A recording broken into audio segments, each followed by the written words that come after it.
Hola, vamos a resolver el ejercicio 16 en 3ds Max y obtener estos tres renders que tenéis en pantalla. El primero de ellos, como veis, unas vistas diédricas en planta y alzado que obtendremos mediante copia y giro del objeto que habremos importado, una vez creados los materiales aplicados y dado el grosor de barras que tenéis aquí, que como veis es distinto para las barras perimetrales y las interiores, y por eso distinguíamos en AutoCAD esas líneas situándolas en diferentes capas.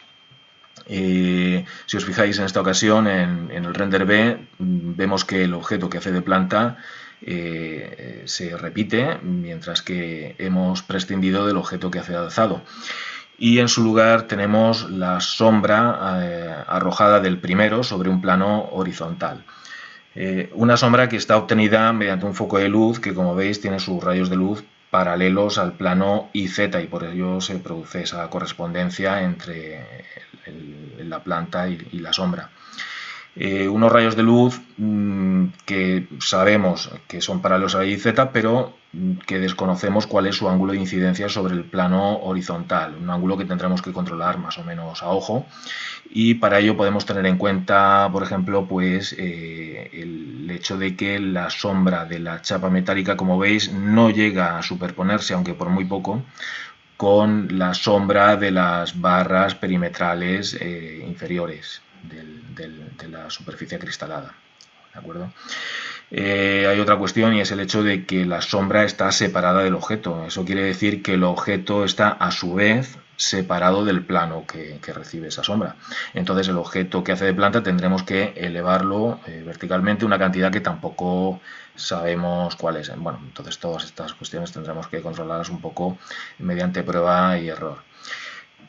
Una vez obtenida esta escena, pues no será difícil colocar una cámara para obtener esta cónica de aquí, una cónica en la que, como veis, tenemos un plano vertical de simetría. Eso quiere decir que la visual principal está situada en el plano de simetría del objeto. En principio daría igual que estuviéramos fotografiando esta parte de aquí o la opuesta, ¿de acuerdo? Entonces simplemente situaremos la cámara con la visual situada en ese plano de simetría, y como veis se trata de una vista de abajo hacia arriba. En principio la cota a la que tenemos que poner la cámara, si tuviéramos una línea horizonte, pues podríamos averiguar con relativa facilidad cuál es esa cota. En esta ocasión la línea horizonte no aparece, y esto es porque esa línea horizonte está por debajo de los bordes, vamos, de los límites de la imagen. En el límite inferior de la imagen, como veis, tenemos justamente la barra perimetral inferior. Eso quiere decir que el punto de vista está por debajo de esa barra, es decir, el punto de vista está completamente por debajo de la estructura, vamos, del edificio. Podemos saber de manera aproximada dónde está situada esa línea horizonte por el hecho de que en esta ocasión tenemos barras horizontales, y las horizontales se cortan en la línea horizonte siempre. Entonces, bueno, si prolongáis estas líneas, veréis que se cortan por un punto que está por debajo de esa barra perimetral inferior, y podéis tener una idea de ese modo de a qué cota se encuentra ese punto de vista. En cuanto al target, pues solamente tendríamos que trazar imaginariamente las dos diagonales de la imagen y ver dónde se cortan, y en ese punto es donde tenemos el punto principal de la imagen, es decir, el lugar hacia donde apunta la cámara, que está, pues como veis, más o menos en este vidrio central, que es el cuarto, empezando por abajo y también por arriba, en su parte superior, es decir, próxima a la barra superior. Más o menos por ahí es por donde tenemos que situar el target. Y bueno, en principio, como veis, el hecho de que estén tan relacionados estos renders, siempre habíamos obtenido el primer render mediante un archivo Max independiente donde no introducíamos una iluminación, pero claro, en esta ocasión el objeto que hace de planta se repite y tenemos que obtener el primer render ya con la iluminación con la que vamos a obtener la sombra arrojada del render B. Entonces, en esta ocasión lo más operativo va a ser que resolvamos el ejercicio con un solo archivo Max, ¿de acuerdo? Tal como tenéis en este esquema. Esto es algo que la verdad podríamos haber hecho también en los ejercicios anteriores, pero bueno, yo he preferido daros la opción de hacer dos archivos Max para restar complejidad a la resolución del ejercicio, pero yo creo que a partir de ahora podéis intentar conseguir todos los renders a partir de un solo archivo Max, ¿de acuerdo? Muy bien, pues vamos a comenzar el ejercicio. Vamos a importar el archivo DWG. 16. Como siempre, comprobamos que no rescalamos, que derivamos los objetos únicamente por capa. Y en cuanto a estos valores que habitualmente controlamos, en esta ocasión tenemos líneas curvas y el valor de curve steps de 100 nos ha dado buen resultado en ejercicios anteriores, lo vamos a mantener. Y en cuanto a la máxima desviación de superficie para sólidos, debemos tener en cuenta, bueno, este valor de 0,02 es el que tenemos de la importación anterior. Y como decía, tenemos que tener en cuenta el radio de curvatura de las superficies. Si recordáis, el diámetro de los cilindros es de 22,5 y si, bueno, el radio sería, vamos a redondear a 10. Si dividimos esta cantidad pues entre 100 o entre 1000, tenemos más o menos el rango en el que nos podemos mover. Bueno, pues una centésima de 10 es 0,1 y una milésima es 0,01. Bueno, pues este valor de 0,02 en este momento está dentro de ese rango y más próximo al valor más pequeño. Bueno, yo creo que lo vamos a mantener y probaremos a ver qué tal. En cuanto a las capas, bueno, pues voy a deseleccionar todas y voy a seleccionar las que yo necesito, que son las dos de barras, la chapa metálica y el vidrio. En cuanto a Spline Rendering, compruebo que están activadas estas dos casillas y en la opción radial, pues aquí en el thickness tenemos el grosor de las barras, 0,15 es el de la última importación y claro, aquí tenemos un dilema porque tenemos dos grosores de barras distintos. Bueno, lo que podemos hacer es poner el de una de ellas, por ejemplo 0,1, el de las barras interiores, y una vez que hayamos importado, seleccionar las barras perimetrales y aumentarles el grosor, pero tenemos que tener cuidado, no podemos olvidarnos de hacer ese cambio. Bueno, pues vamos a importar y voy como siempre a maximizar esta ventana para poder comprobar el resultado de la importación. Si os parece, antes de que nos olvidemos, vamos a seleccionar barras perimetrales y vamos a aumentar, modificar, rendering, aumentamos el grosor a 0,2.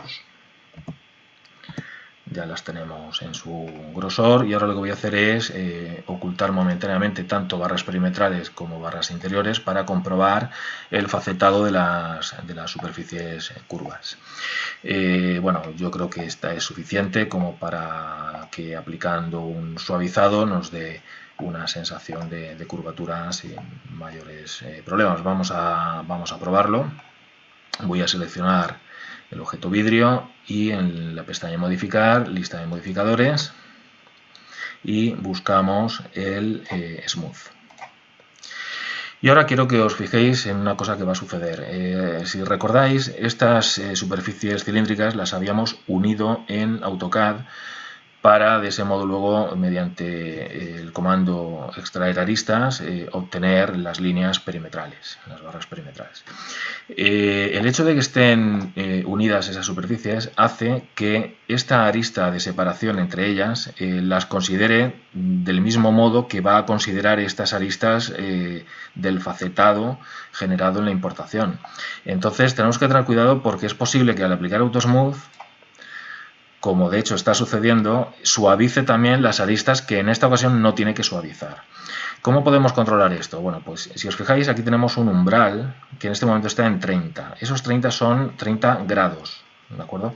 Entonces, este ángulo de 30 se refiere al ángulo que forman las caras entre sí.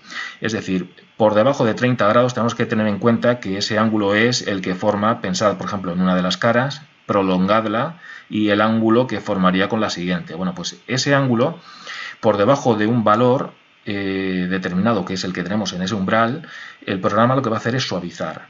Claro, en este momento esos 30 grados es un ángulo superior al que tenemos entre las caras que están a un lado y a otro de esa arista. Entonces ese ángulo de 30 lo tenemos que bajar. Vamos a hacer una cosa, vamos a ir bajándolo hasta comprobar, hasta ver en qué momento deja de hacer ese suavizado. Si vamos bajando, pues llegará un momento, en este momento, ¿veis? Deja de hacer el suavizado con las aristas de intersección entre las superficies cilíndricas. O sea, podríamos averiguar que el umbral lo tenemos en 19,6 para esta arista. ¿De acuerdo? Bueno, pues Fijaros, incluso si seguimos bajando, llegaría un momento en que no aplicaría tampoco el suavizado a las otras caras, ¿lo veis? A las de las facetas que ha generado.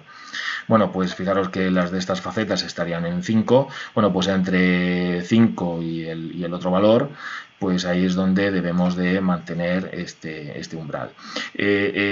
Cuando hacemos el autosuavizado directamente desde la importación, este valor está en 15. Entonces, si hubiéramos hecho autosuavizado en la importación, habría salido así, como estáis viendo ahora mismo en pantalla, es decir, habría salido bien, pero claro, tenemos que saber aprender a controlarlo, ¿de acuerdo? Entonces, que lo tengáis en cuenta para cuando suceda esta situación. La verdad es que lo podríamos dejar en ese valor porque es un valor intermedio. Muy bien, pues ya tenemos el suavizado. Voy a desocultar las otras capas y vamos a crear los materiales. Vamos a empezar creando el material de vidrio y bueno, como siempre vamos a buscar una tonalidad, pero en esta ocasión va a ser algo más azulada. Normalmente buscábamos una más o menos en el centro del rectángulo de la mitad superior, y en esta ocasión lo que vamos también a buscar un punto próximo a él, pero desplazado hacia la derecha para que el vidrio tome una tonalidad más azulada, como si estuviera reflejando el cielo, ¿no? Bien, pues vamos a dar, por ejemplo, ese valor, o quizás un poquito más azulado, y vamos a, como siempre, a restarle opacidad. Voy a poner el fondo y vamos a bajar pues a 50 esta opacidad aproximadamente, como siempre. Vamos a dar un nivel especular, por ejemplo, vamos a subirlo a 30, y el glossiness pues lo voy a subir un poquito a 15. Y vamos a aplicar el material a la selección. Seleccionado el objeto, pues directamente lo aplico. Y vamos a pasar al material metálico, al de la chapa metálica, que va a ser un gris. Vamos a subir hasta 180 más o menos, no tiene por qué ser exacto, y vamos a darle también un poco de brillo. Vamos a poner igual que el vidrio, vamos a poner 30 y 15 en el glossiness, ¿de acuerdo? Y vamos a seleccionar chapa metálica y lo vamos a aplicar. Y ahora, con estos mismos parámetros, vamos a crear un segundo material para las barras. Es decir, vamos a un gris que esté en 180, y vamos a darle un poquito más de brillo. Vamos a subir incluso hasta 40, y el glossiness también lo vamos a subir un poco, y en esta ocasión vamos a darle autoiluminación, por lo que bueno, ya hemos hecho en otras ocasiones. Es decir, el tema de las barras, como son delgadas, pues normalmente vamos a darles autoiluminación para que se distingan mejor. Vamos a seleccionar en esta ocasión con la tecla control, clicamos barras interiores y barras perimetrales, y asignamos el material a los dos objetos seleccionados, ¿de acuerdo? Muy bien, pues ya tenemos los materiales, y pues nada, a partir de aquí podríamos ya, por ejemplo, hacer las copias. Voy a cambiar a vista top, y voy a aprovechar, voy a poner show save frames. Y fijaros, vamos a hacer en esta ocasión algo que no habíamos hecho hasta ahora, y es, fijaros que en esta ocasión tenemos 4 objetos, un total de 4 objetos. Entonces, claro, si tenemos que seleccionarlos uno a uno es algo complicado. El programa nos permite agrupar objetos. Entonces, si yo los selecciono todos, puedo venir aquí a grupo y crear un grupo que le va a denominar de esta manera, ¿de acuerdo? Bueno, pues ya tengo ese grupo creado. Yo, para seleccionar, haciendo doble clic en grupo, se seleccionan todos.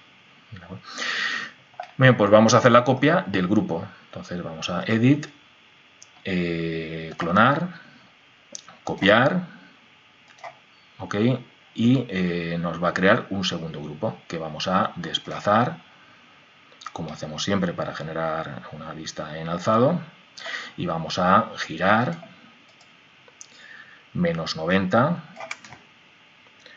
alrededor del eje X. Bueno, y de este modo pues ya tendríamos nuestro objeto de alzado.